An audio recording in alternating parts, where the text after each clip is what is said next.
Introduction: Where it all began.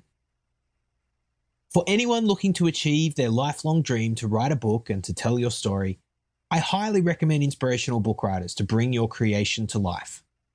Michelle Jones, founder of Live Your Best Life. This is the story of how Inspirational Book Writers came to be.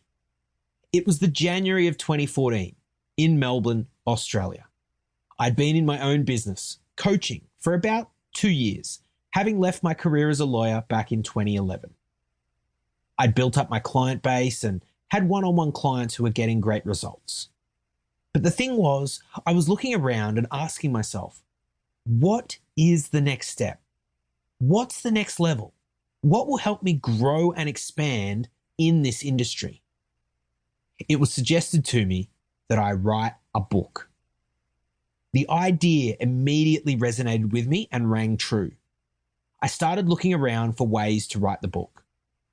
Some people I knew had done voice notes, then had that transcribed, and so I decided to try that.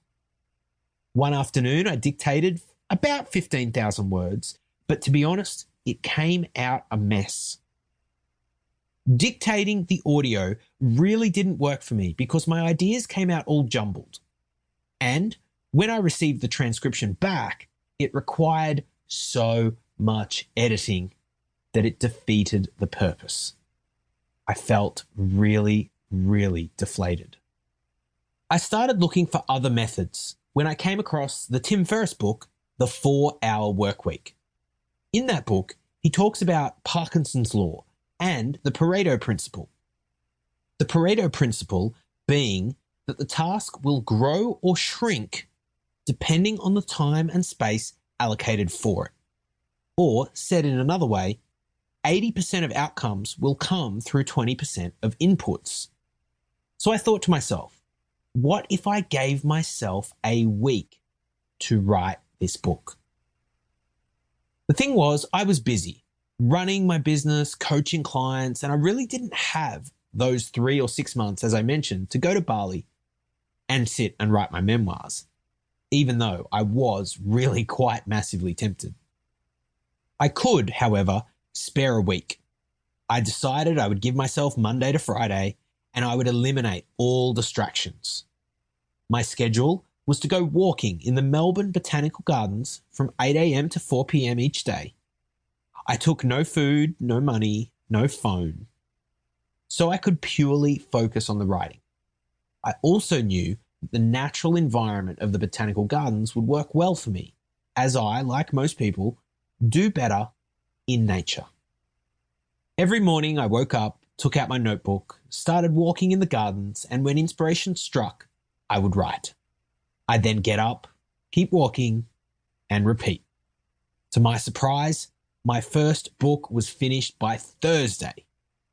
Now, I have to admit, part of me getting the book done so fast was that the surf forecast for Torquay Beach on the Surf Coast was meant to be pumping on the Friday, so I had extra motivation to get my book done fast. Now, I also didn't want my book to take forever to get published. I'd just created this thing, I was excited, and I wanted to keep the momentum going. I looked into the industry and the only options I could find were a 12, 18-month, 2-year, even 3-year turnaround. I'm a fast-moving, innovative entrepreneur. There had to be another solution, I thought. I decided I would get it done as fast as possible at the highest quality possible. The other thing I knew was that if I waited too long, if I sat on the manuscript, as they say, I would procrastinate and the idea for the book might die. I had no idea where to start. I turned to one of my friends who said to me, Dave, you just need to ask yourself the question, what do I need next? This proved to be the foundation question for me to build the publishing process without getting overwhelmed.